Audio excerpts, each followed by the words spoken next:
Parliament శీతాకాల సమావేశాలు December 1 నుండి ప్రారంభం కాబోతున్నాయి. అంటే ఇంకా మరికొద్ది గంటల్లో స్టార్ట్ అవుతాయి. కాకపోతే ఇక్కడ అందరి సందేహం ఏంటంటే ఈసారైనా అరుపులు కేకలు లేకుండా జరుగుతాయా? ఇదే ఇప్పుడు అందరిలో మెదులుతున్న ప్రశ్న. ఎందుకంటే బీహార్ ఎన్నికల ఫలితం వచ్చింది.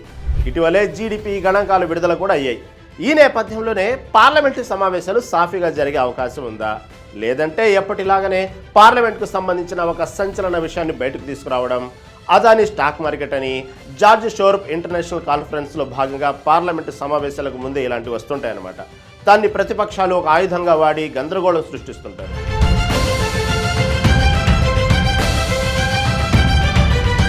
అయితే ఈసారి శీతాకాల సమావేశాలు అయితే అలాంటి సంచలన వార్తలు అయితే కనిపించడం లేదు. బీహార్ ఎన్నికల ఫలితం ప్రతిపక్షానికి చౌదెబ్బలాగా వచ్చింది. అలాగే జీడిపి Q2 గణాంకాలు ఎవ్వరు ఊహించని పద్ధతిలో వచ్చాయి. మరి దేని మీద ఈసారి ప్రతిపక్షాలు గందరగోళం సృష్టించే అవకాశం ఉంది? సర్పైననా? దీనిపై సుప్రీంకోర్టులో కేసులు నడుస్తున్నాయి. ఢిల్లీలో పేలుళ్లా? ఇది కేసు మధ్యలో ఉంది. లేకపోతే మావోయిస్టుల లొంగుబాట్లు మనడాలు దీనిపై చర్చకు రావాలంటారా? అక్రమ వలసదారులు బంగ్లాదేశ్కు వెళ్ళిపోతున్నారు, వెళ్ళకూడదని ధర్నా చేస్తారా? అలాగే కర్ణాటక కుర్చీ కొట్లాట, ఇది బీజేపీ కుట్ర అని చెప్పి పార్లమెంట్లో ధర్నా చేస్తారా? అస్సాం రాష్ట్రంలో NRC జరుగుతుంది, మైనార్టీ హక్కులను కాలరాస్తుందని ధర్నా చేస్తారా? అయోధ్య దేవాలయం ప్రధాని మోదీ స్వయంగా ధ్వజారోహణం నిర్వహించారు, సెక్యులరిజం ప్రమాదంలో పడిందని ధర్నా చేస్తారా?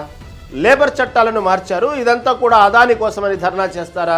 కాదేది గొడవకు అనర్హం, కాదేది ధర్నాకు అనర్హం, ఎప్పుడో శ్రీశ్రీ చెప్పినట్లు అగ్గిపుల్ల సబ్బు బిల్ల కాదేది కవితకు అనర్హం అన్నట్లుగా ఉంది ఇది.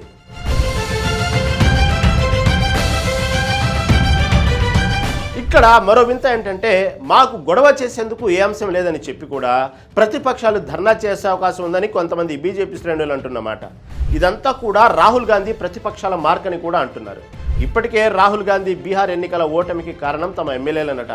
ఇదిలా ఉంటే ఆర్థిక గణాంకాలు ఎవ్వరూ ఊహించని విధంగా వచ్చాయి. 8.2% Q2 real GDP, H1-2 quarters కలిపితే 8%.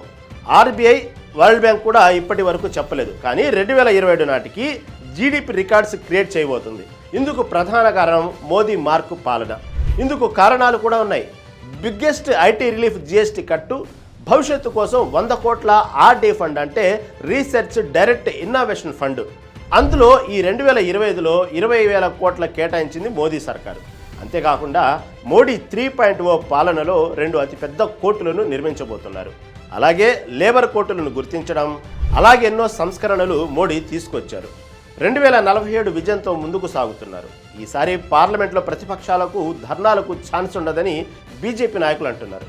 చూడాలి మరి ఏ అంశాలను ప్రతిపక్షాలు పార్లమెంట్లో తీసుకొస్తారు.